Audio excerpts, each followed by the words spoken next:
The blood-red sun cast long shadows across the dusty street of Cottonwood Springs as Eleanor Burke limped toward the town well, bucket in hand, her body aching from the beating she'd received the previous night.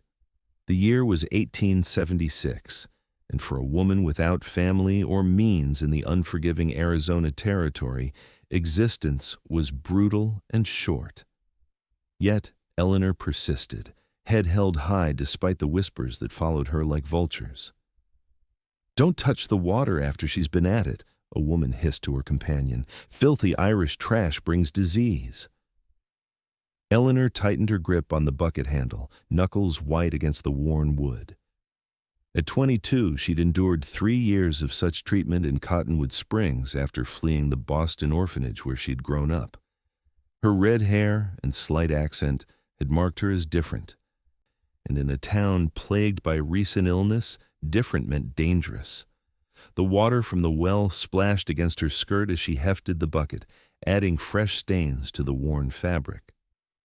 Eleanor knew how she appeared, hair wild from lack of proper combs, clothes patched and repatched, skin weathered from working outdoors. But cleanliness was next to godliness, her orphanage matron had always said, and Eleanor scrubbed herself raw each night with precious scraps of lye soap she made herself. "Town meeting tonight," shouted the portly mayor from the steps of the general store. "Subject is public health and cleanliness. Attendance mandatory." Eleanor's stomach twisted. She knew what that meant.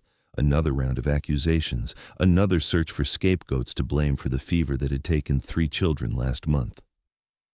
Her pace quickened as she headed for the tiny shack at the edge of town where she eked out a living washing laundry for the few who would hire her. "Miss, you dropped something."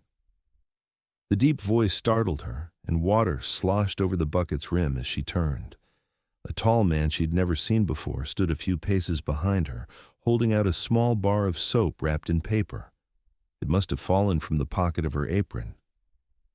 "Thank you, sir," she murmured, reaching for it with a trembling hand. The stranger was unlike any cowboy she'd seen pass through Cottonwood Springs. His clothes, while dusty from the trail, were of good quality. His eyes were keen and intelligent beneath the brim of his hat, and though he wore a pistol at his hip like most men, there was something measured about his stance. "Name's Adam Carter," he said, touching the brim of his hat. "Just rode in, looking for work and a place to stay." "You'll want to speak with Mr. Jenkins at the saloon for work," Eleanor said quietly, tucking the soap away. "Mrs. Holloway runs the boarding house." "And your name, miss?" he asked. "Eleanor Burke," she replied, then added quickly, "You'll not want to be seen talking to me, Mr. Carter.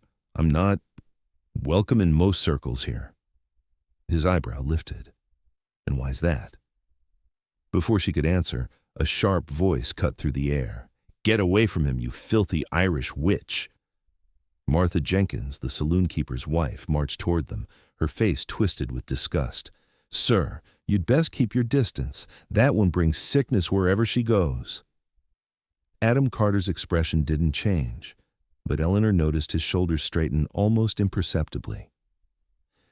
"Madam, I believe the lady and I were having a conversation." "She's no lady," Martha spat. "Her kind brought the fever that killed my sister's boy." Eleanor backed away, clutching her bucket. "I should go." "Indeed you should," Martha sneered, "and stay away from decent folk." Eleanor hurried away, shame burning her cheeks. Behind her she heard the stranger's deep voice ask, "Is there a doctor in this town? I'd like to understand more about this fever everyone seems so concerned about." By nightfall, Eleanor had finished her day's washing and hung the clothes to dry on lines behind her small shack. Her hands were red and chapped from the harsh soap and hot water. The town meeting would be starting soon, and though attendance was mandatory, she knew her presence would only inflame tensions. A knock at her door startled her. No one ever visited except to drop off laundry, and even then, they usually just left it on the stoop. "Miss Burke?" The voice belonged to the stranger Adam Carter. Cautiously, Eleanor opened the door a crack. "Mr. Carter, you shouldn't be here." May I come in? I won't stay long. Against her better judgment, Eleanor stepped back, allowing him entry into her sparse home. A single room with a bed in one corner, a table with a single chair, and a small stove. Everything was meticulously clean despite the obvious poverty. "You keep a tidy home," he remarked. "What do you want, Mr. Carter?" Eleanor asked, standing with her back to the wall. "Information," he replied. "I spoke with your town doctor. Interesting man. Seems more interested in his whiskey than medicine." "Dr. Simmons does his best," Eleanor said diplomatically. "Does he?" Adam raised an eyebrow. He was quick to blame the fever on foreign elements in the water supply. When I asked for evidence, he suggested I attend tonight's meeting. Eleanor's fingers twisted in her skirt. "They'll blame me again. They always do." "Why you?" "I'm Irish. I'm poor. I'm alone." She shrugged. "Easy target." Adam studied her for a long moment. "The doctor mentioned you were found near the creek during the first outbreak, washing clothes." "I was washing my own things," Eleanor explained. "I always go upstream from town. I know the rules." "Rules made by people who don't understand how disease spreads," Adam muttered. He glanced at the small shelf where Eleanor kept her few books, a Bible, a worn copy of Shakespeare's sonnets, and, surprisingly, a medical text. "You read medicine?" he asked, surprised. Eleanor blushed. I wanted to understand. After they first accused me. Knowledge is protection, or so I thought." Adam's expression softened. "Miss Burke, I think you should attend the meeting tonight. With me." Fear flashed across Eleanor's face. That would only make things worse. Perhaps, or perhaps not. He straightened his vest. "You see, I neglected to mention earlier that before I took to wandering, I studied medicine in Boston." Eleanor's eyes widened. "You're a doctor?" "I am, though I found the practice of medicine in territorial towns to be somewhat challenging." His mouth curved into a slight smile. "Shall we?" The town hall, really just the largest room in the saloon, was packed when Eleanor entered with Adam at her side. Conversation stopped as people turned to stare, many with open hostility. Mayor Billings banged his gavel. "This meeting will come to order, and what is she doing here?" "I invited her," Adam said calmly, guiding Eleanor to a seat near the back, "as a concerned citizen of your town." "She ain't a citizen," someone called out. "She's a problem." "A problem we're here to solve," the mayor agreed, glaring at Eleanor. "Now, Dr. Simmons will address the recent outbreaks." The town's doctor, a red-faced man with a perpetual tremor, stood unsteadily. "As I've explained before, the fever comes from filth in our water. Certain elements in town don't adhere to proper Christian cleanliness." Murmurs of agreement rippled through the crowd. "Since the Burke woman started washing in our creek 3 years ago, we've had more sickness than in the decade prior," Simmons continued. "I propose she be ordered to leave town or face consequences." "What evidence do you have that Miss Burke is responsible?" Adam asked, rising to his feet. A hush fell over the room as people turned to look at the newcomer. "And who might you be?" the mayor demanded. "Adam Carter, M.D., formerly of Boston Medical College." Adam's voice was calm but carried authority. "I'd be interested to know what tests Dr. Simmons has performed on the water supply to determine the source of contamination." Dr. Simmons sputtered. "Tests? I don't need tests to know that a woman who spends her days washing laundry is paradoxically responsible for spreading filth," Adam interrupted. Interesting conclusion. Eleanor felt the room's attention shift, the weight of their stares now divided between her and this bold stranger. "The timing speaks for itself," Mayor Billings interjected. "She arrived. The sickness followed." "Correlation is not causation," Adam replied. "Has anyone considered that the fever might be spread by something else entirely? Perhaps mosquitoes from the stagnant pond behind the livery? Or rats in the grain storage?" "Nonsense," Dr. Simmons scoffed, though uncertainty flickered in his bloodshot eyes. I've treated similar fevers in other towns, Adam continued. Often the source was contaminated water, yes, but from animal carcasses upstream, not from a woman washing clothes with soap. Eleanor watched as doubt spread through the crowd. She'd never dared speak in her own defense before. Who would listen to her? If you'll permit me, Adam said to the mayor, I'd like to investigate the actual cause of your town's illness. Free of charge. The mayor looked uncertain, glancing at the influential citizens in the front row. And what about her? He asked, pointing at Eleanor. Adam's voice dropped, becoming dangerously quiet. Miss Burke appears to be the cleanest soul I've known in this territory. Her home is immaculate despite her limited means. Perhaps instead of persecution, she deserves an apology. Shocked murmurs filled the room. Eleanor felt her cheeks burn as Adam returned to sit beside her. You didn't have to do that, she whispered. I only spoke the truth, he replied, and I do intend to find the real cause of this fever.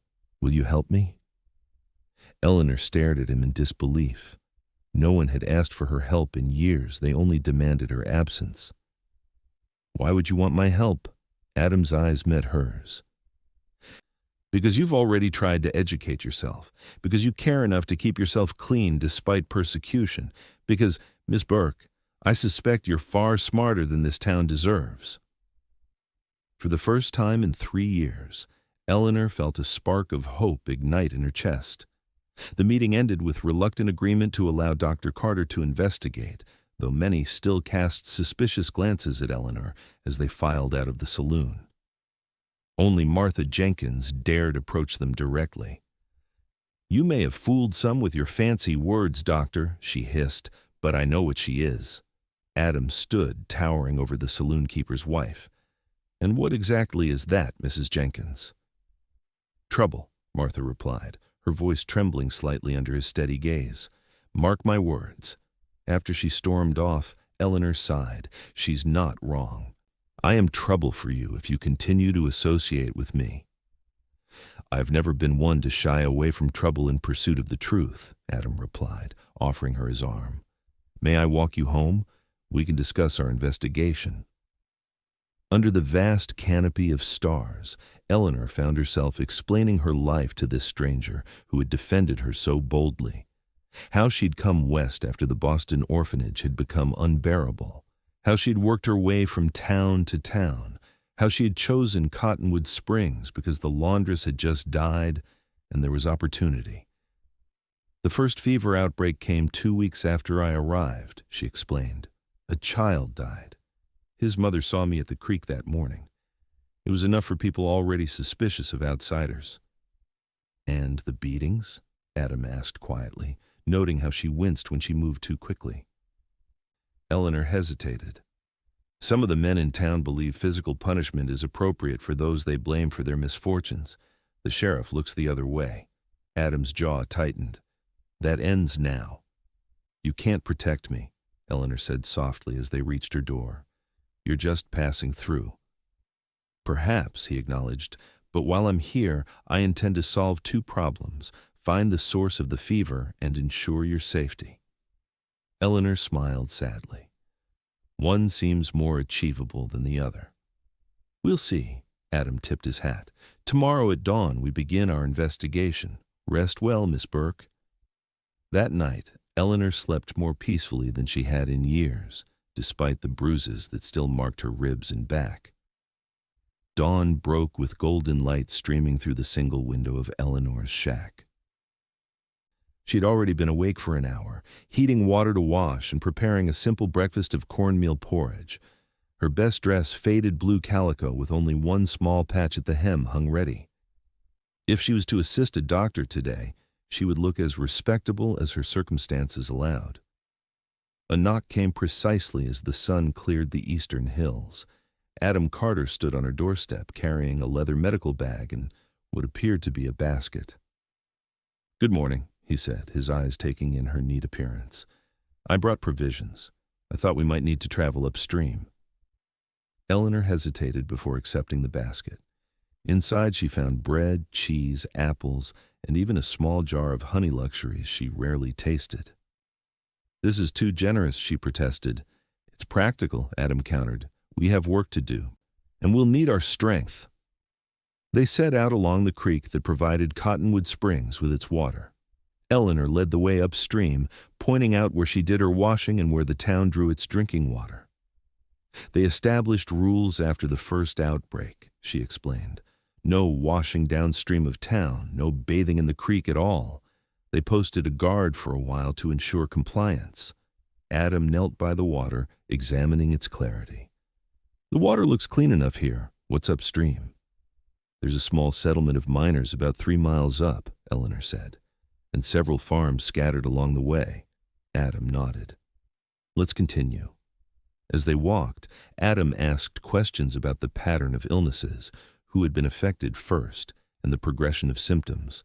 Eleanor was surprised by how much she remembered. You've been paying careful attention, he remarked. When your life depends on avoiding blame, you notice details, she replied simply. About 2 miles upstream, they encountered a small farmstead. A man was burning something in a pit near the creek bank.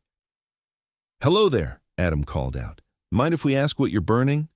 The farmer looked up suspiciously. Who's asking?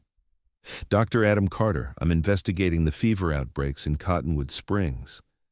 The farmer's expression darkened when he noticed Eleanor. You brought her? That Irish witch?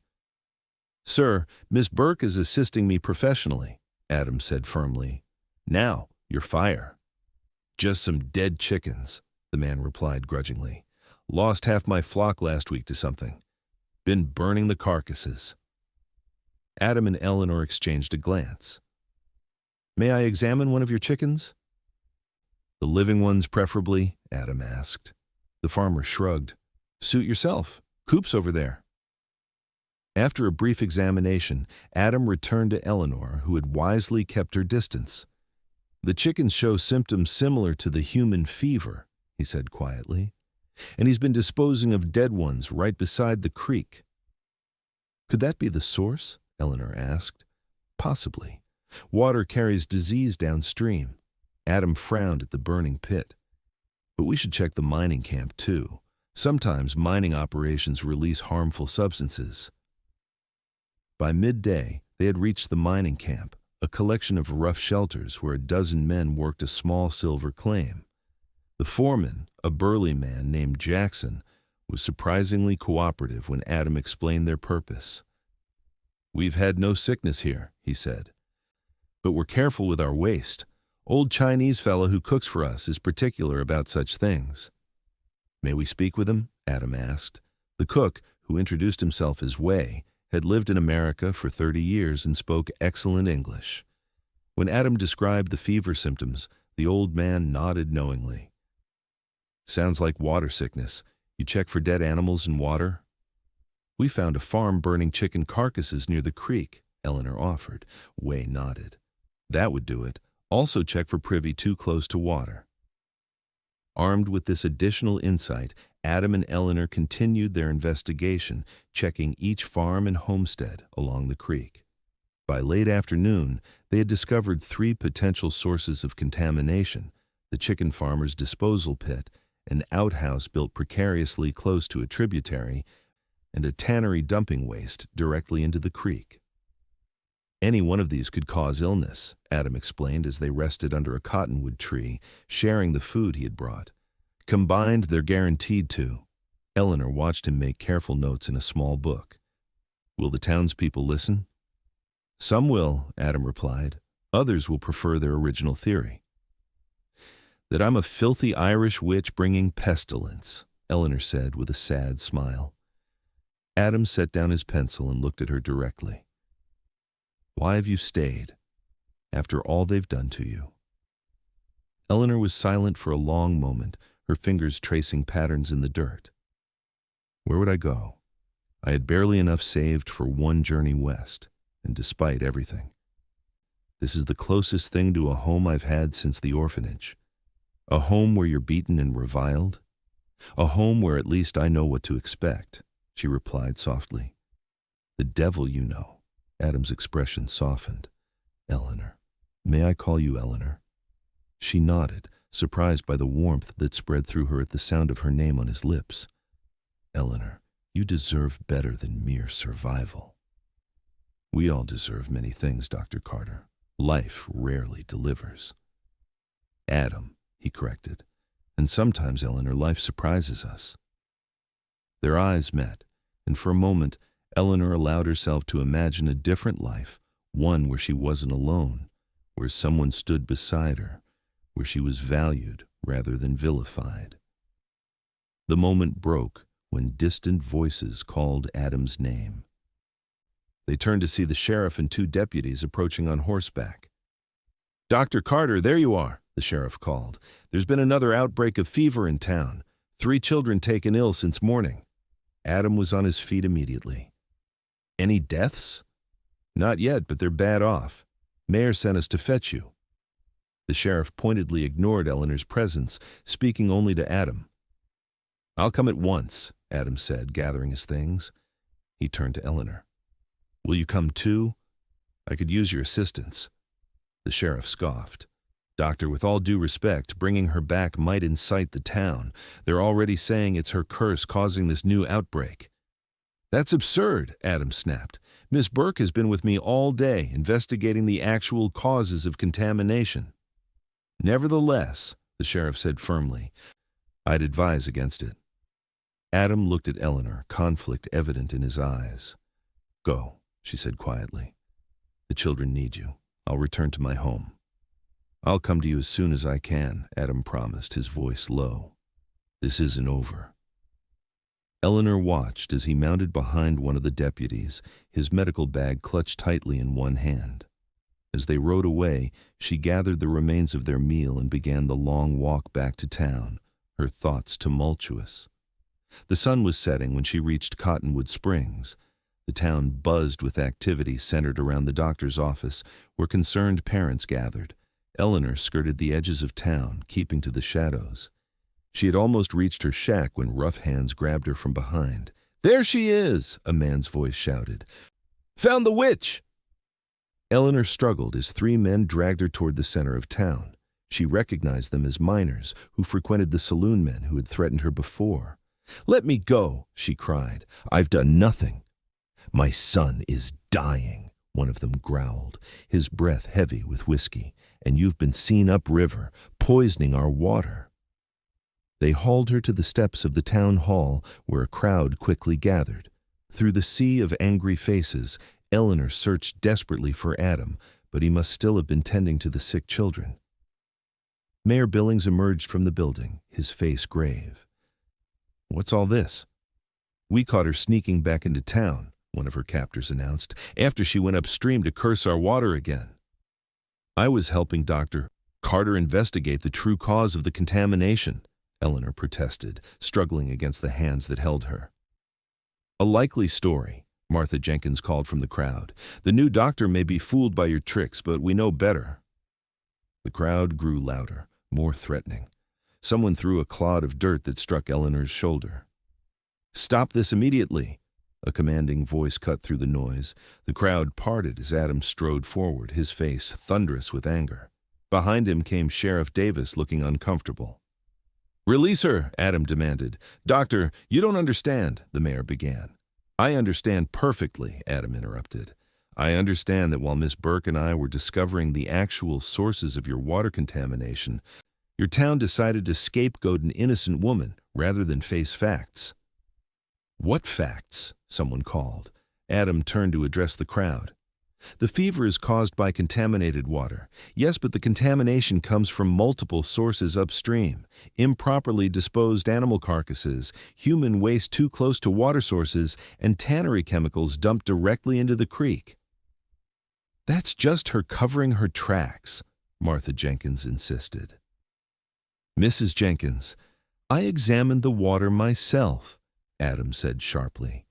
"Furthermore, I've just treated 3 children with the same symptoms I observed in chickens at the Peterson farm upstream, where dead birds were being burned beside the creek bank." Eleanor felt the grip on her arms loosen slightly as doubt began to work through the crowd. "If you want proof," Adam continued, I've collected water samples from various points along the creek. I can demonstrate the contamination for anyone willing to observe. And what about the timing? Mayor Billings demanded. The fever started when she arrived. The timing coincides with the establishment of Jackson's tannery 2 miles upstream, Adam countered, which began operations 1 week before Miss Burke arrived in town. A fact anyone could have discovered had they bothered to investigate rather than persecute. The men holding Eleanor finally released her. She stumbled forward and Adam moved quickly to steady her. "Are you hurt?" he asked quietly. "I'm all right," she assured him, though her arms ached where they had gripped her. Adam turned back to the crowd, his hand remaining supportively at Eleanor's elbow. "I can help your town address these contamination issues, but first, you owe this woman an apology." Silence fell. No one moved. "I see," Adam said coldly. "Then I'll take my medical skills elsewhere. I'm sure the next town will be more reasonable." "Now wait a minute, doctor," the mayor said hurriedly. "We're grateful for your help, but surely you understand our concern." "What I understand," Adam interrupted, "is that you've allowed an innocent woman to be beaten, ostracized, and nearly killed because you found it easier than seeking the truth." His words hung in the air. Eleanor felt the crowd's mood shift not to remorse, perhaps, but to uncertainty. An elderly woman stepped forward, Mrs. Whitaker, the midwife who had occasionally been kind to Eleanor. "I believe the doctor," she announced. "Peterson's farm has always been a filthy place, and that new tannery smells to high heaven. Makes more sense than blaming a girl who scrubs laundry for a living." Others began to nod slowly. Eleanor could hardly believe what she was witnessing, the first cracks in the wall of hatred that had surrounded her for 3 years. "I propose this," Adam said.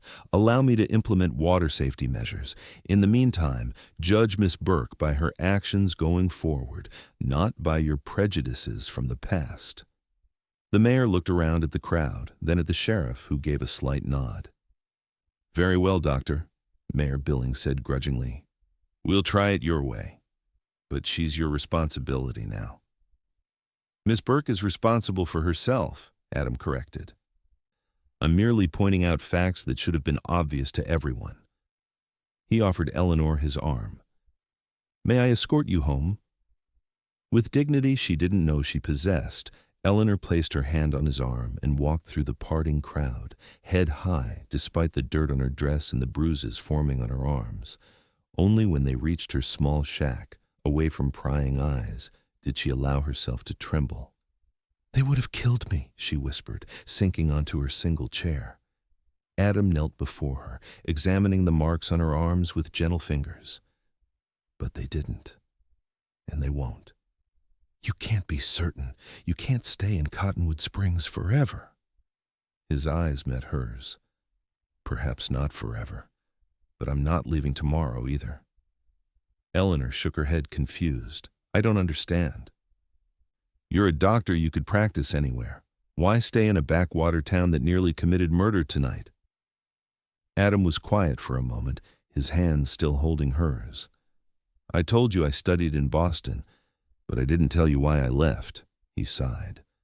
"I became a doctor to help people, but in Boston, I found myself treating wealthy hypochondriacs while the poor died in the streets. I came west seeking purpose and perhaps redemption." "Redemption for what?" Eleanor asked softly. "For my family's sins," he replied. "My father made his fortune in textile mills that worked Irish immigrants to death, including, I suspect, your parents." Eleanor stared at him. "You knew I was from an orphanage in Boston. You knew all along who I was." "I suspected," Adam corrected. "The name Burke is common enough, but when you mentioned St. Mary's orphanage, my father's mills were nearby. Many children ended up there after their parents died in his factories." "So this is charity? Guilt?" Eleanor pulled her hands away. "No," Adam said firmly. "This is justice, and perhaps something more." His voice softened. "When I saw you in the street yesterday, being shunned despite your obvious cleanliness, something stirred in me. Not pity, Eleanor. Recognition. Recognition of what? Of someone fighting the same battle as me, trying to make amends for circumstances beyond their control. He smiled slightly. And I admired your courage immediately. Eleanor didn't know how to respond to such honesty. No one had ever truly seen her since she'd left Boston. The children, she said finally, changing the subject. Will they recover? Adam accepted the shift in conversation. Yes, I believe so. I've administered proper treatment and given instructions for their care. The fever should break by morning. And your water safety measures? Simple but effective. Moving water collection points upstream of the contamination, boiling drinking water, proper waste disposal education. He shrugged. Basic sanitation that any town doctor should have implemented years ago.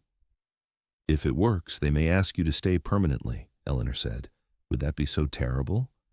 The question hung between them, laden with meaning beyond the words themselves. I don't know, Eleanor admitted. I've learned not to hope for too much. Adam stood, wincing slightly as his knees straightened. Hope is sometimes all we have, Eleanor. That, and the courage to act when opportunity presents itself. He moved to the door. Rest now. Tomorrow we begin cleaning up this town in more ways than one. As he left, Eleanor felt something unfamiliar bloom in her chest. It took her a moment to recognize it as hope. The next week passed in a blur of activity.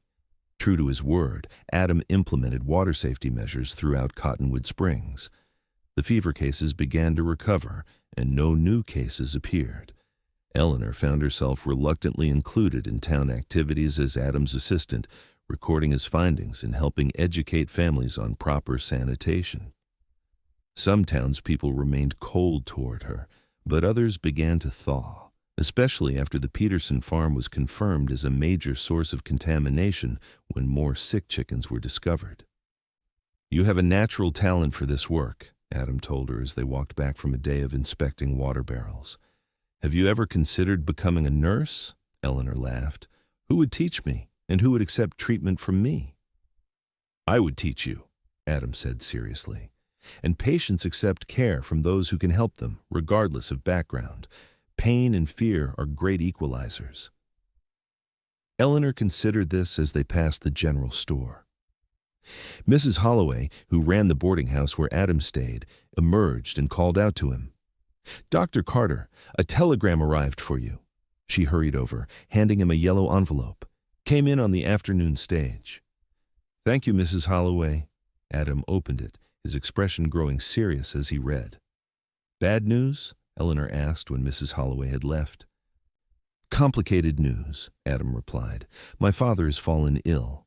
They're asking me to return to Boston.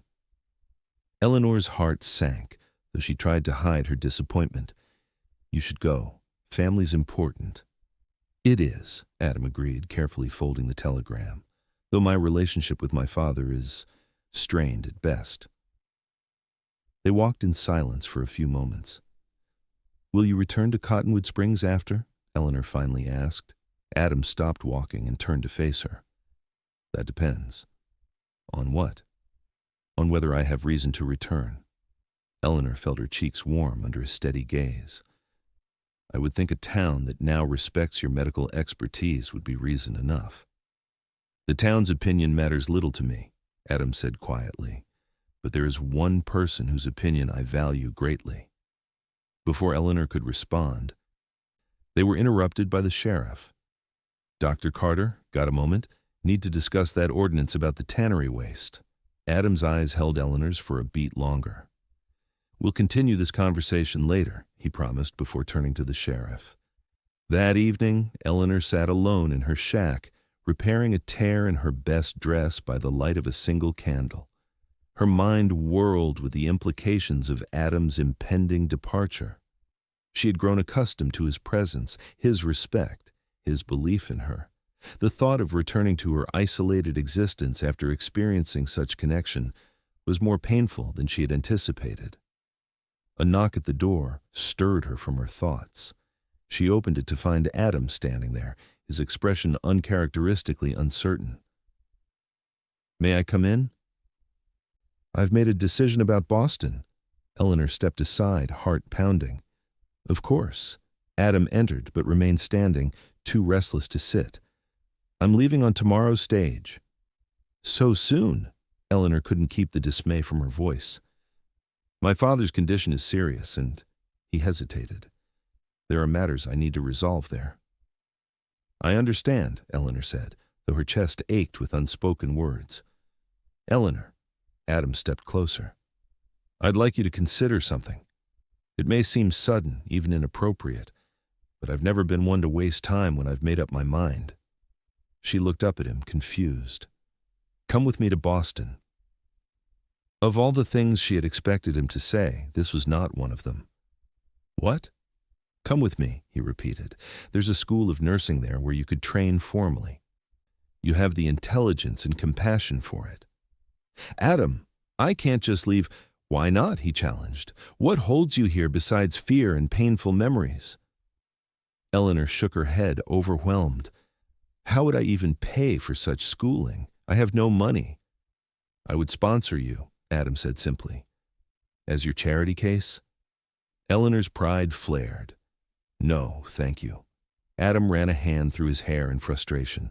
"That's not what I'm proposing, and you know it." "Then what are you proposing?" Eleanor demanded. The tension between them stretched taut as a bowstring. Finally, Adam spoke, his voice low and intense. "I'm proposing a partnership, Eleanor. I've never met anyone like you so resilient, so determined to maintain dignity in the face of cruelty. You've educated yourself despite having no access to proper schooling. You've remained clean of spirit despite being labeled filthy." He took her hands in his. "I'm not offering charity. I'm offering a future for both of us. Come to Boston as my colleague, my friend, and perhaps in time, something more." Eleanor's breath caught. "You can't mean that.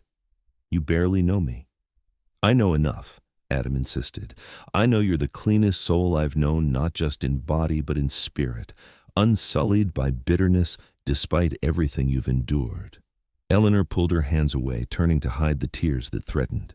"You speak of me as if I'm some kind of saint. I'm not.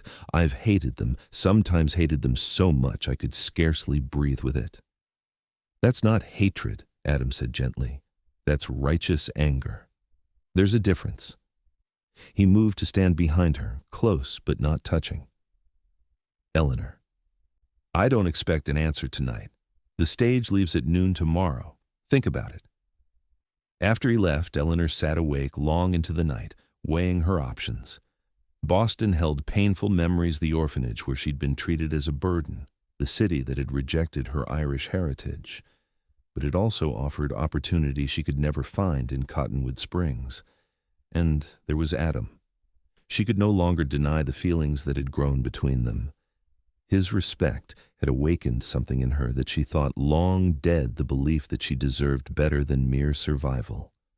By dawn, Eleanor had made her decision. She packed her few belongings into a small bundle, clothes, her precious books, and the cameo brooch that had belonged to her mother, the only thing she had of her parents.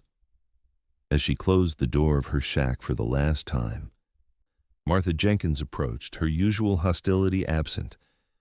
"So you're leaving with the doctor?" Martha said. It wasn't a question. "Yes." Eleanor straightened, prepared for one final confrontation. To her surprise, Martha merely nodded. "Probably for the best." After a pause, she added grudgingly, "The fever's gone now. My niece is recovering." "I'm glad to hear it," Eleanor said sincerely. Martha hesitated, then thrust a small package wrapped in brown paper toward Eleanor. "Take this. It's just some food for the journey." Stunned, Eleanor accepted the unexpected gift. "Thank you." Martha didn't smile, but some of the hardness left her face. "The doctor says we were wrong about you. Maybe we were." It was as close to an apology as Eleanor would ever receive from Cottonwood Springs. She nodded acknowledgement, then continued toward the center of town where the stage would depart. Adam was waiting at the stage depot, his luggage already loaded. His face lit up when he saw her approaching with her bundle. "You decided to come," he said, relief evident in his voice. "I did," Eleanor confirmed, "though I have conditions." Adam raised an eyebrow, amused. "I'm listening." "I'll accept your sponsorship for nursing school, but as a loan to be repaid once I'm established," she began. "I won't be indebted." "Agreed," Adam said without hesitation. "And I'll make my own way in Boston," Eleanor continued. "My own lodgings, my own life. Whatever grows between us must do so naturally, without obligation."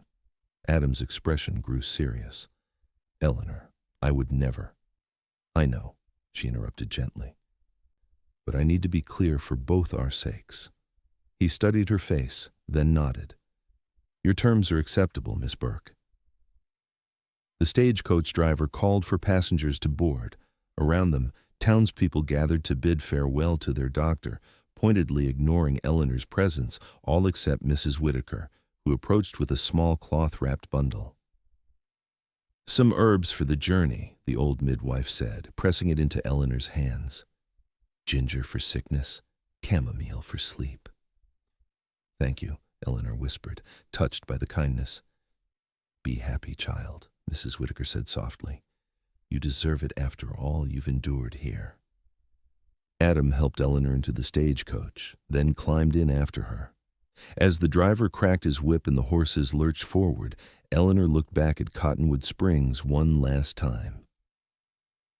The town had nearly destroyed her, yet somehow had led her to this moment, this chance at a new beginning. "Having second thoughts?" Adam asked, noting her backward glance. Eleanor turned to him, a smile spreading slowly across her face. "No. Only gratitude that sometimes life takes unexpected turns." "Indeed it does," Adam agreed, reaching for her hand. She allowed him to take it, their fingers intertwining as the stagecoach carried them away from the past and toward an uncertain but hopeful future. The journey to Boston was long and arduous, taking nearly 3 weeks by stagecoach, train, and finally steamship. Eleanor discovered parts of America she had never seen: the vast plains, the bustling cities of Chicago and New York, the green hills of Massachusetts that she had forgotten in her years away. Throughout the journey, she and Adam developed a comfortable companionship. He taught her basic medical principles, using their fellow travelers' minor ailments as teaching opportunities. In return, she shared stories of her childhood in the orphanage, both the hardships and the small joys she had found despite everything. "Sister Mary Agnes taught me to read using the Bible," she told him as their train clattered eastward. "But it was the cook, Mrs. O'Malley, who slipped me other books, poetry, and novels she'd collected over the years." "And your medical text?" Adam asked. Eleanor smiled at the memory. "That came from Dr. Fleming. He visited the orphanage once a month and noticed me watching him treat the other children. He said I asked better questions than his medical students." "He was right," Adam said. "You have a natural intuition for medicine."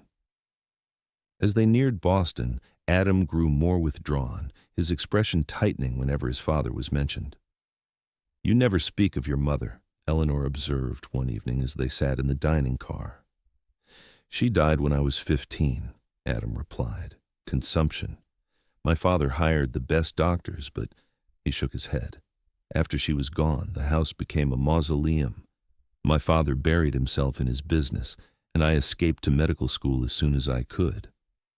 "And yet you're returning to him now," Eleanor said softly. "He may be a hard man, but he's still my father." Adam's voice was low. "And I won't abandon him in illness, even if he trailed off." "Even if he what?" Eleanor prompted. Adam's eyes met hers. "Even if he disapproves of the company I keep." Eleanor understood his meaning immediately. "He won't approve of me." "Probably not," Adam admitted. "My father has very fixed ideas about social class and proper behavior, but his approval ceased to matter to me long ago." "Still, I should find lodgings elsewhere in the city," Eleanor suggested. "There's no need to provoke conflict during his illness." Adam nodded reluctantly. I've already sent a telegram to Mrs. Harrington. She runs a respectable boarding house for working women near the hospital. You'll be comfortable there until we find something more permanent." The "we" warmed Eleanor's heart despite her apprehension about returning to Boston. Whatever happened with Adam's father, she was no longer alone. Boston in autumn was exactly as Eleanor remembered: crisp air filled with the scent of the harbor, streets bustling with commerce, church bells ringing the hours. Yet she viewed it differently now, through the eyes of a woman rather than a frightened orphan. Mrs. Harrington's boarding house was clean and modest, populated by shop girls, seamstresses, and a few student nurses. Eleanor was given a small room on the third floor with a window overlooking a quiet street. "I'll come for you tomorrow," Adam promised after helping her settle in. "We'll visit the nursing school and make arrangements." "And your father?" Eleanor asked. Adam's expression darkened. "I'm going to him now. I'll send word once I know more about his condition." After he left, Eleanor unpacked her few belongings and changed into her best dress.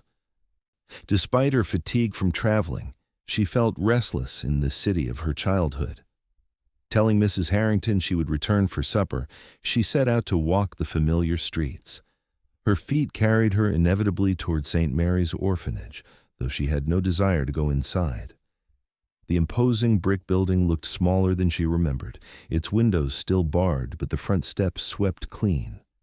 Children played in the fenced yard under the watchful eye of a nun Eleanor didn't recognize. "Miss Burke? Eleanor Burke? Is that you?" Eleanor turned to find Sister Maria, one of the younger nuns who had sometimes shown her kindness, staring at her in surprise. "Sister Maria," Eleanor acknowledged with a polite nod. "What a wonderful surprise." The nun's face broke into a genuine smile. "We wondered what became of you after you left so suddenly. Are you well? You look clean," Eleanor supplied with a wry smile. Sister Maria blushed. "I was going to say healthy. Life has treated you kindly, it seems." "Not always," Eleanor admitted, "but I've survived." They talked for a few minutes, Eleanor providing a carefully edited version of her years since leaving the orphanage. She mentioned Adam only as a doctor who has offered to sponsor my nursing education. "Nursing," Sister Maria exclaimed. "How perfect for you. You always had a way of comforting the younger children when they were ill." The conversation was interrupted by the orphanage bell calling the children to dinner. Sister Maria pressed Eleanor's hand warmly. "Please visit again. Some of the sisters would be glad to know you've returned to Boston." Eleanor promised nothing but left feeling lighter. The orphanage held no power over her anymore. It was just a building from her past. She returned to the boarding house to find a message waiting from Adam. "Father stabilized. Will collect you at 10 tomorrow for school appointment. Rest well. A." The Massachusetts General Hospital School of Nursing occupied a red brick building adjacent to the main hospital. Adam escorted Eleanor through imposing double doors into a world of starched uniforms and antiseptic cleanliness.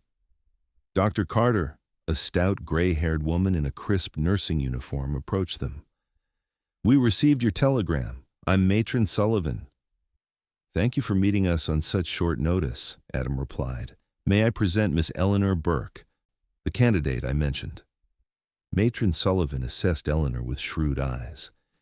"You have previous medical experience, Miss Burke?" "Informal experience only," Eleanor admitted. "But I've studied independently and assisted Dr. Carter during a fever outbreak in Arizona Territory." "She has natural aptitude and exceptional observational skills," Adam added, "qualities that can't be taught."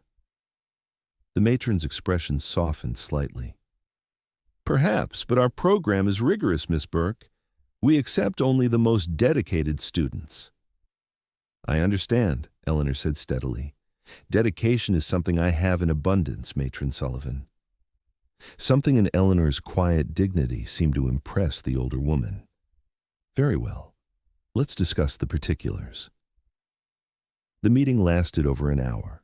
during which Eleanor's knowledge was tested and found, surprisingly, to be substantial. Her independent study had served her well. "We begin a new class in 2 weeks," Matron Sullivan announced finally. "Subject to receipt of Dr. Carter's sponsorship letter and a satisfactory health examination, Miss Burke will be admitted provisionally." Eleanor could hardly believe her ears. "Thank you, Matron. I won't disappoint you." As they left the hospital, Eleanor turned to Adam, her face radiant with joy. "It's really happening." "Did you doubt it would?" Adam asked, smiling at her enthusiasm. "I've learned to doubt everything," Eleanor admitted, "except perhaps you." Adam's expression grew serious. "Eleanor, there's something we need to discuss. My father." "Is he worse?" she asked, concerned.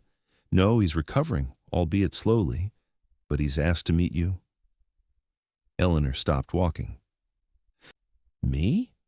Why?" "I may have mentioned you," Adam said, looking slightly uncomfortable. "And your circumstances. You told him about Cottonwood Springs?" Eleanor's voice rose in dismay.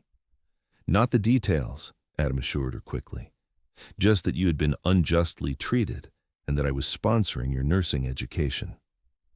Eleanor resumed walking, her excitement dampened.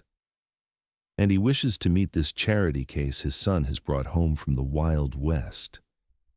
"Eleanor," Adam caught her arm gently, turning her to face him. "You are not a charity case. Not to me." The intensity in his eyes made her breath catch. Over the weeks of their journey, their relationship had remained proper, but had deepened in ways neither had fully acknowledged. "What am I to you, then?" she asked softly. Adam glanced around at the busy street, then drew her into the quieter confines of a small park. "You are the woman who has shown me what true courage looks like, the woman whose intelligence and compassion impress me daily, the woman I—" He stopped, seeming to struggle with his words. "The woman you what?" Eleanor pressed, heart pounding. "The woman I have come to care for deeply," Adam finished, "more deeply than I thought possible in such a short time." Eleanor felt warmth spread through her chest. "I care for you too, Adam, but your father—" "My father's opinion doesn't dictate my feelings," he said firmly, "but I would like you to meet him, to show him the remarkable woman you are." Eleanor hesitated, then nodded. "Very well. When?" "Tomorrow afternoon, if you're willing. He's still confined to bed, but receiving visitors." The Carter mansion in Beacon Hill was everything Eleanor had imagined and feared: imposing, elegant, and intimidating. A livered servant opened the door, eyeing Eleanor's simple dress with barely concealed disdain before leading them to a grand staircase. "Your father's in the master bedroom, Dr. Carter," the servant informed them. "He's expecting you." As they climbed the stairs, Eleanor whispered, "You grew up here." "I existed here," Adam corrected. "I grew up at school and later at university." Cornelius Carter lay propped against pillows in an enormous 4-poster bed. Despite his illness, he radiated authority, a man accustomed to being obeyed. His resemblance to Adam was striking, though his features were harder, his eyes colder. "So you've finally returned," he said as Adam entered. His gaze shifted to Eleanor. "And this must be your protégé." "Father, may I present Miss Eleanor Burke," Adam said formally. "Eleanor, my father, Cornelius Carter." Eleanor curtsied slightly. "It's an honor to meet you, Mr. Carter. I hope you're recovering well." The old man studied her with unsettling intensity. "Irish, obviously. From your accent, I'd say County Cork. Your parents came over during the famine?" "I believe so, sir," Eleanor replied, surprised by his accuracy. "I never knew them. They died when I was an infant. In one of my factories, according to my son." Cornelius's voice was matter of fact, devoid of guilt or compassion. Eleanor glanced at Adam, who looked uncomfortable but defiant. "I told Father about our conversation," he explained. "About the possibility that your parents worked in his mills. Eleanor faced Cornelius directly. "Whether they did or not makes little difference now, Mr. Carter. I've made my peace with my origins." A flicker of something respect perhaps crossed the old man's face. "Adam tells me you aspire to be a nurse." "Yes, sir. I've been accepted provisionally at Massachusetts General." "A respectable profession for a woman of limited means," Cornelius acknowledged, "though I'm curious why my son feels responsible for providing your education." "I don't see it as responsibility," Adam interjected, "rather as investment in someone of exceptional ability." "Indeed?" Cornelius raised a skeptical eyebrow. "And is that all it is, an investment?" The tension in the room thickened. Eleanor felt caught between father and son in a battle that had begun long before she entered their lives. "Mr. Carter," she said carefully, "your son offered me an opportunity I could never have achieved alone. For that, I'm grateful. But I've made it clear that his sponsorship is a loan I intend to repay." "Independent as well as ambitious," Cornelius noted. "Admirable qualities, though perhaps not the most important for a woman." "And what qualities would you consider most important, Father?" Adam asked, his voice tight with controlled anger. "Knowing one's place in the world," Cornelius replied smoothly. "Understanding the natural order of society." Eleanor felt Adam stiffen beside her. Before he could respond, she placed a restraining hand on his arm. "If I may, Mr. Carter," she said, "I believe the most important quality for anyone, man or woman, is integrity. Everything else follows from that." Cornelius studied her for a long moment. "Well said, Miss Burke, though I suspect we might define integrity differently." He shifted in his bed, a brief grimace of pain crossing his features. "Adam, ring for Henderson. I find myself fatigued." Adam moved to pull the bell cord, his expression troubled. "Miss Burke," Cornelius said, "you will join us for dinner next week when I'm stronger. I'd like to continue our conversation." It was clearly a dismissal. Eleanor curtsied again. "Thank you for your invitation, Mr. Carter. I wish you a swift recovery." Outside in the crisp autumn air, Eleanor released a breath she hadn't realized she was holding. "That was intense." "I apologize for my father," Adam said, his face tight with suppressed emotion. "He's always been judgmental, but illness has made him more direct." "He's exactly as I expected," Eleanor admitted. "Men like your father built their fortunes on the backs of immigrants like my parents." Adam stopped walking. "Yet you weren't angry with him. You were composed." Eleanor shrugged. "What would anger accomplish? He's an old man set in his ways." "Most people would have been intimidated or offended." "I've faced worse than disapproving glances from a bedridden industrialist," Eleanor said dryly. "At least he didn't have me dragged through the streets by a mob." Adam's expression softened into a smile. "You continually surprise me, Eleanor Burke." "Good," she replied, smiling back. "I should hate to become predictable." As they walked back toward Mrs. Harrington's boarding house, Adam offered his arm. Eleanor took it, acutely aware of the curious glances they received a well-dressed gentleman escorting a plainly clothed woman through Beacon Hill. "People are staring," she murmured. "Let them," Adam said simply. "Boston society will have much to gossip about in the coming months, I expect." Eleanor looked up at him questioningly.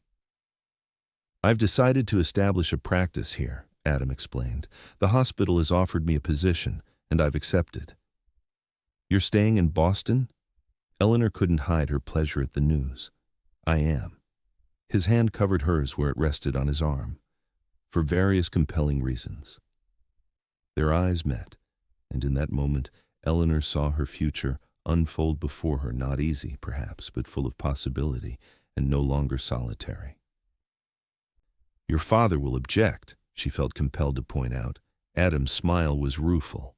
"My father has objected to most of my life choices. I've learned to continue despite his disapproval." "And will I be just another act of rebellion?"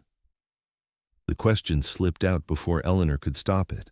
Adam stopped walking, turning to face her fully. Eleanor Burke, you could never be just anything. What I feel for you has nothing to do with my father and everything to do with who you are.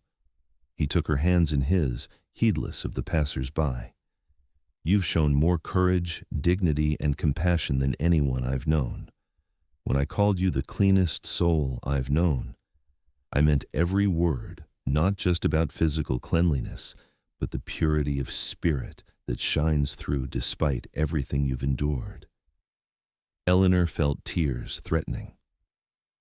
No one had ever spoken to her this way, seen her so completely. I care for you, Eleanor, Adam continued, his voice low and intense, more than I thought possible. I don't know what the future holds for us, but I want to discover it together if you're willing. I'm willing, Eleanor whispered, though the path won't be easy. Nothing worthwhile ever is, Adam replied, raising her hands to his lips and pressing a gentle kiss to her knuckles. It wasn't a declaration of love, not yet. But as they resumed their walk, Eleanor felt something new and fragile taking root between them, something with the potential to grow into something beautiful and lasting. 2 weeks later, Eleanor stood before the mirror in her boarding house room, hardly recognizing herself. Gone was the threadbare calico dress of Cottonwood Springs. In its place, a student nurse's uniform, simple but pristine, with a crisp white apron over a blue dress. Her red hair was neatly pinned beneath a white cap, her hands scrubbed pink. Today was her first day of training, and nervous excitement bubbled within her. A knock at her door revealed Mrs. Harrington, smiling approvingly. "You look perfect, dear. Dr. Carter is waiting downstairs to escort you." "Thank you, Mrs. Harrington." Eleanor gathered her small bag containing the textbooks Adam had purchased for her.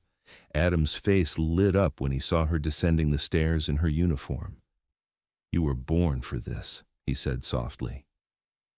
The Massachusetts General Hospital hummed with activity as Adam escorted Eleanor to the nurses' quarters.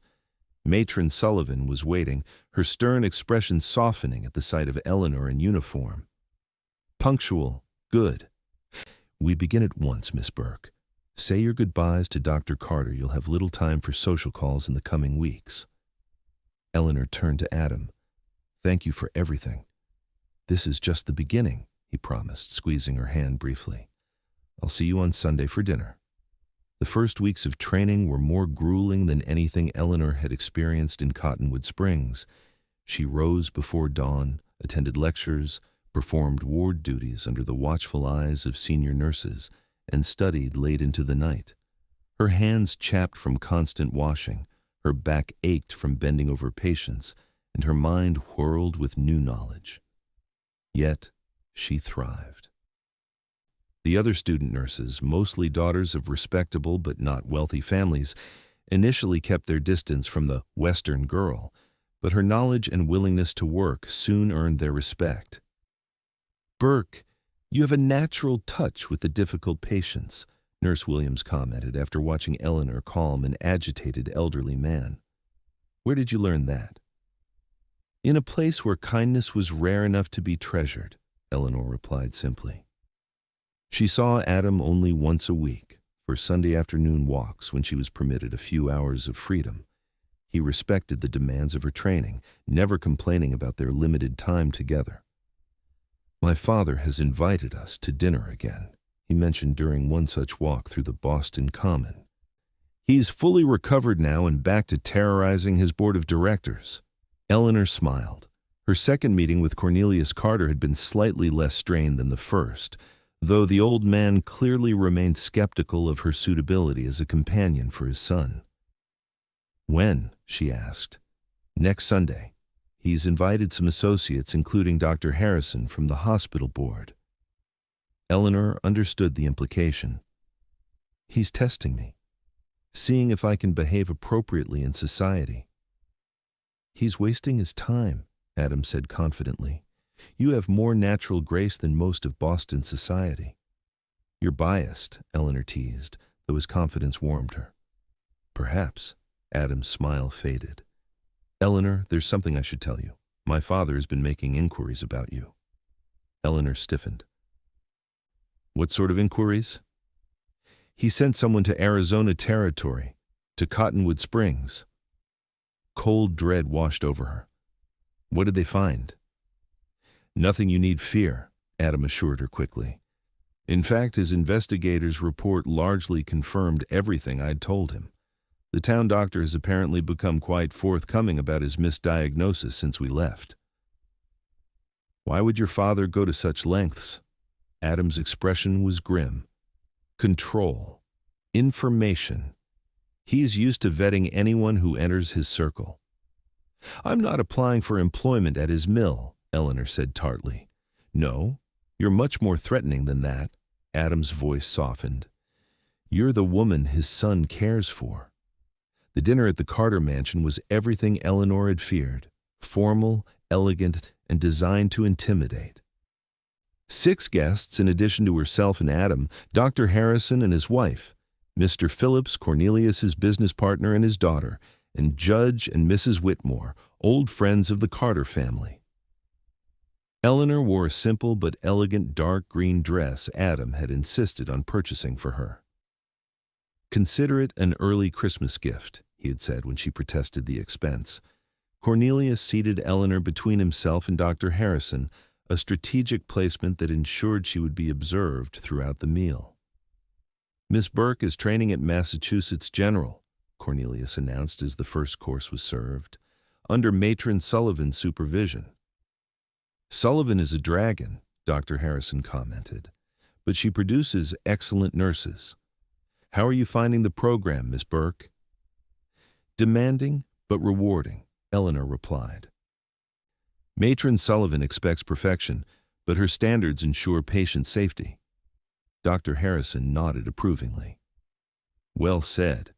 Too many young women enter nursing with romantic notions, only to flee when confronted with the realities of illness and injury. I assure you, Dr. Harrison, I harbor no illusions about the difficulties involved, Eleanor said. Before coming to Boston, I assisted during a fever outbreak that nearly claimed several lives. Indeed, the doctor looked interested. Out west, I understand. Arizona Territory, Eleanor confirmed. We had limited resources but managed to identify the source of contamination and implement preventive measures. We, Cornelius interjected. Dr. Carter and myself, Eleanor clarified, meeting the old man's gaze steadily. He provided the medical expertise. I assisted with implementation and patient care. How adventurous, commented Miss Phillips from across the table. Though I can't imagine choosing to live in such a wild place. Were you born there, Miss Burke? No, I was born here in Boston, Eleanor replied. But circumstances led me west, seeking opportunity. What circumstances exactly? Mrs. Whitmore asked, her tone suggesting idle curiosity masking something less benign. Eleanor felt Adam tense beside her. She placed a calming hand on his arm beneath the table. I was orphaned as an infant, she said simply. After growing up in St. Mary's orphanage, I sought independence and the chance to make my own way. St. Mary's? Mrs. Whitmore's eyebrows rose. The Irish charity orphanage? The very same, Eleanor confirmed, her voice level despite the intended slight. How remarkable that you've risen from such humble beginnings, Mrs. Whitmore continued, and now to be studying nursing under Matron Sullivan's tutelage. Quite a journey. America prides itself on being a land of opportunity, Adam interjected, his voice tight. Eleanor's achievements are testament to her exceptional character and intelligence. An uncomfortable silence fell over the table. Eleanor could feel Cornelius watching her, gauging her reaction to the subtle barbs. I believe we're all products of our circumstances, Mrs. Whitmore, Eleanor said finally. Some of us begin with advantages, others with challenges. The measure of a person lies in what they do with whatever hand they're dealt. Dr. Harrison nodded approvingly. Well put, Miss Burke, and speaking of exceptional character, Matron Sullivan mentioned to me just yesterday that you've shown remarkable aptitude in the treatment of burn victims. She was quite impressed by your gentle handling of the young factory worker brought in last week. The conversation shifted to medical topics, and Eleanor felt herself on firmer ground. By the time dessert was served, she had engaged in substantive discussion with Dr. Harrison about new antiseptic techniques, and had even drawn reluctant approval from Judge Whitmore regarding her views on hospital sanitation. "You acquitted yourself admirably," Adam told her as they rode back to her boarding house in his father's carriage. Even Mrs. Whitmore was impressed by the end, though she'd rather die than admit it. "They were testing me," Eleanor said. "Your father most of all. And you passed with flying colors." Adam took her hand. "Though I never doubted you would." Eleanor squeezed his hand gratefully. "Your father's approval seems important to you, despite everything." Adam was quiet for a moment. Not his approval, exactly. More his recognition. Recognition that I've chosen my own path and found happiness on it. "Have you?" Eleanor asked softly. "Found happiness?" The carriage slowed as they approached Mrs. Harrington's boarding house. In the dim light, Adam's eyes were serious as they met hers. "I'm happier than I've been in years," he said, "because of you, Eleanor." Before she could respond, he leaned forward and pressed his lips gently to hers, their first kiss, sweet and full of promise. Eleanor's heart soared as she returned the kiss, her hand finding his cheek. When they parted, Adam rested his forehead against hers. "I've wanted to do that since Cottonwood Springs," he confessed. "I'm glad you waited until I was no longer your patient," Eleanor replied with a smile. "Matron Sullivan would consider it highly improper otherwise." Adam laughed, the tension of the evening finally breaking. "Always ethical, Miss Burke." As winter settled over Boston, Eleanor found herself increasingly at home in the hospital environment. Her natural empathy, combined with quick intelligence, made her a favorite among both patients and instructors. Even Matron Sullivan, notorious for never praising students, remarked that Eleanor had acceptable technique and commendable dedication. Her relationship with Adam deepened with each passing week.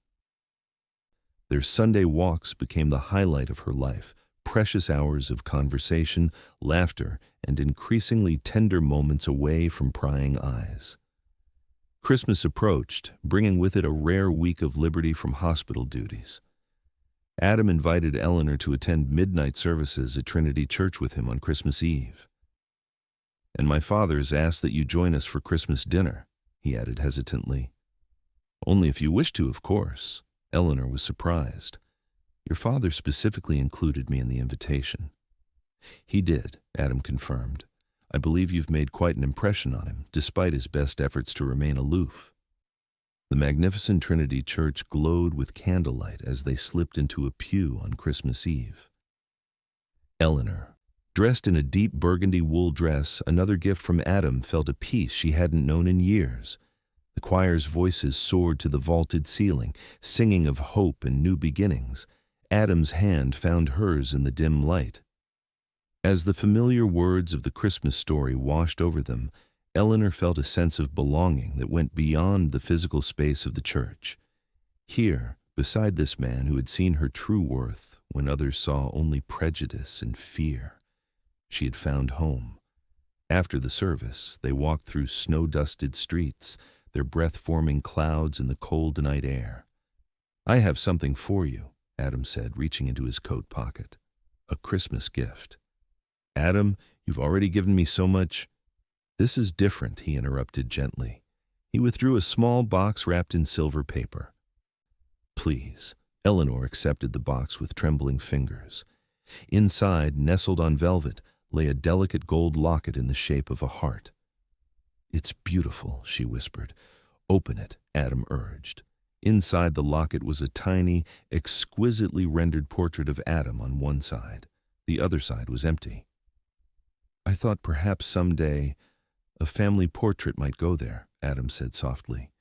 "If you would do me the honor of becoming my wife." Eleanor's breath caught. "Adam." "I know it's soon," he continued quickly, We've known each other less than 6 months, but I've never been more certain of anything in my life, Eleanor. I love you, your courage, your compassion, your unbreakable spirit." Tears filled Eleanor's eyes. "What about your father? Society?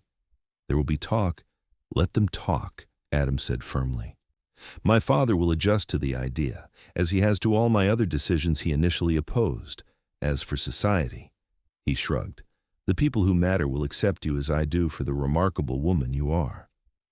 Eleanor looked down at the locket, then back at Adam's hopeful face.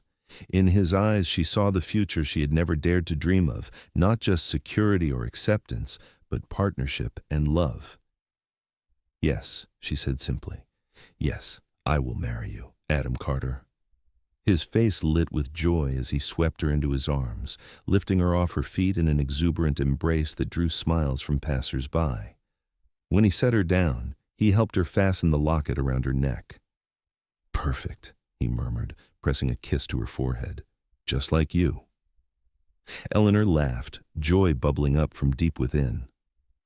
"I'm far from perfect." "Perfect for me," Adam amended, pulling her close as snow began to fall around them. Cornelius Carter's reaction to their engagement was as complex as the man himself. When Adam announced it at Christmas dinner, the old man's expression remained impassive, though Eleanor detected a flicker of resignation in his eyes. "I see," was all he said initially. Later, as Eleanor helped the housekeeper clear dessert plates, insisting. Despite protests that she was perfectly capable of such work, Cornelius found her alone in the kitchen. "Miss Burke," he said from the doorway, causing her to nearly drop the plate she was holding. "A word, if you please." Eleanor followed him to his study, a masculine sanctuary of leather and mahogany. He gestured for her to sit in one of the wing chairs flanking the fireplace while he remained standing, hands clasped behind his back. "My son has always been headstrong," Cornelius began, staring into the flames. "From the time he was a boy, he challenged everything my authority, social conventions, the established order of things." Eleanor remained silent, sensing more to come. "When he chose medicine over the family business, I was disappointed but not surprised." Cornelius turned to face her. His decision to practice in frontier towns rather than establish himself in Boston society was similarly predictable. Adam has always had a flair for the dramatic protest. He moved to his sideboard and poured himself a small measure of brandy. "But you, Miss Burke, you were unexpected." "In what way, Mr. Carter?" Eleanor asked quietly. "When Adam first mentioned you in his letters, I assumed you were another of his causes, like the immigrant children he treated for free at medical school, or the consumptive seamstresses he championed before the factory board." Cornelius sipped his brandy. "I expected a rough, uneducated woman he'd rescued out of misplaced guilt over his family's wealth." Eleanor kept her expression neutral, despite the sting of his words. "Instead, I find a woman of remarkable poise and intelligence who has earned the respect of people like Dr. Harrison through merit alone." Cornelius set down his glass. "It is. Not what I anticipated." "I'm not sure how to respond to that, Mr. Carter," Eleanor said carefully. "No response is necessary, merely an observation." He studied her with the same intensity Adam sometimes displayed. "You love my son?" "Yes," Eleanor said simply, "more than I thought possible. And if I were to offer you a substantial sum to disappear from his life, to spare him the social complications your marriage would inevitably create?" Eleanor met his gaze steadily. "I would refuse and tell Adam of your offer immediately." To her surprise, Cornelius smiled slightly. "As I expected." He moved to a desk drawer and withdrew a small box. "This belonged to Adam's mother. He should give it to the woman he chooses to marry." He handed Eleanor a ring box containing an elegant diamond solitaire. "My wife would have approved of your spirit, if not your background. She too had a habit of seeing beyond social conventions to a person's true character." Eleanor was speechless at this unexpected gesture. I will not pretend complete enthusiasm for this match, Cornelius continued, but I am reconciled to it. Adam has chosen, and he has chosen a woman of substance. I can respect that, even if I might have wished for different circumstances. Thank you, Mr. Carter, Eleanor said finally.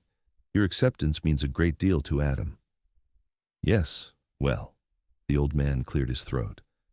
Don't tell him I said any of this. We have a certain dynamic to maintain. Eleanor smiled. Your secret is safe with me.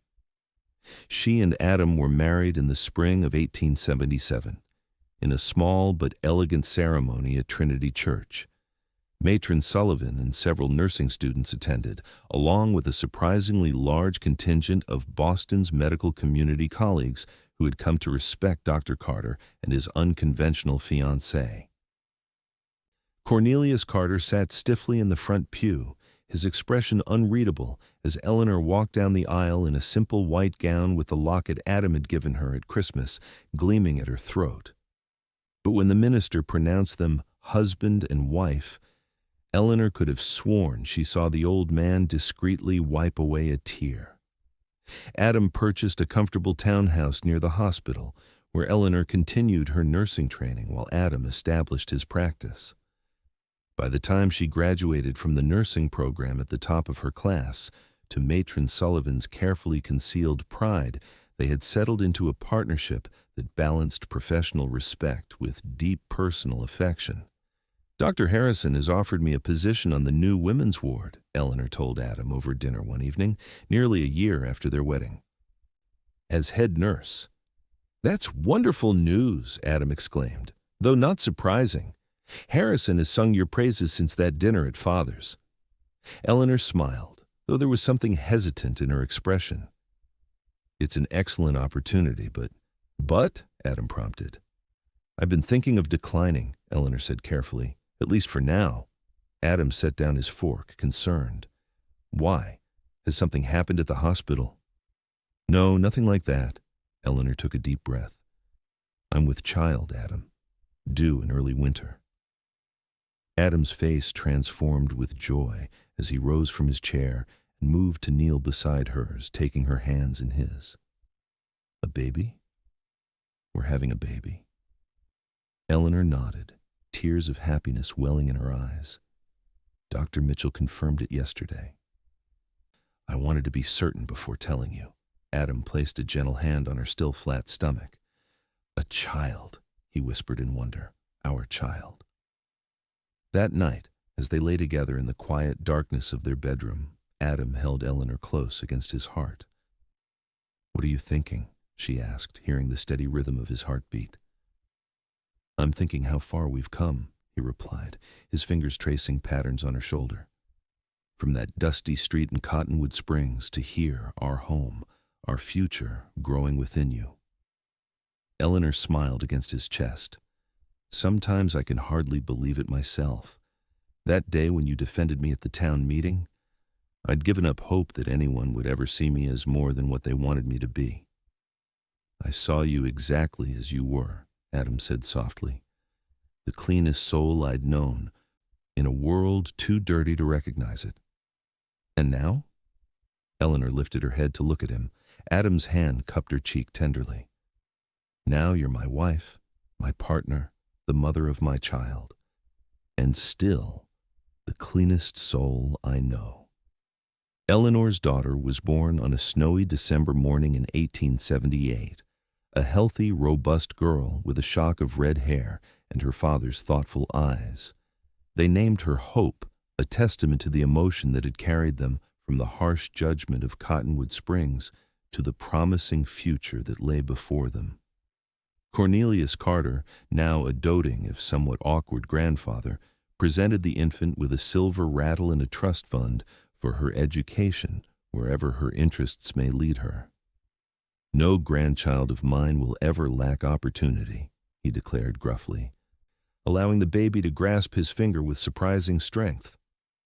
As winter yielded to spring, Eleanor found herself in unexpected correspondence with Mrs. Whitaker, the midwife who had shown her kindness in Cottonwood Springs. The old woman's letters brought surprising news. The town had suffered another fever outbreak, but this time, armed with Adam's instructions from the previous year, they had quickly identified and eliminated the sources of contamination. "They speak of you and Dr. Carter often," Mrs. Whitaker wrote, "some with regret for their treatment of you. Martha Jenkins has become something of an advocate for proper sanitation. Imagine that. The world turns in strange ways, dear Eleanor." Adam found Eleanor on the porch swing, the letter in her lap, baby Hope sleeping peacefully in her cradle nearby. "Good news from Arizona?" he asked, settling beside her. "News of redemption, perhaps," Eleanor replied, handing him the letter. "It seems Cottonwood Springs has learned a few lessons in our absence."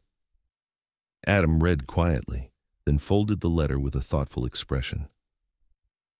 "Would you ever want to visit, to see how things have changed?" Eleanor considered the question. Perhaps someday, not yet. She smiled down at their sleeping daughter. "For now, my future interests me far more than my past." Adam slipped his arm around her shoulders, drawing her close. "A wise perspective, Mrs. Carter."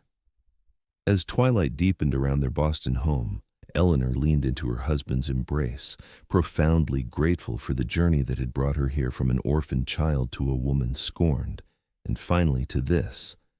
Beloved wife, mother, respected nurse, and always, in the eyes of the man who had recognized her true worth, the cleanest soul he'd ever known.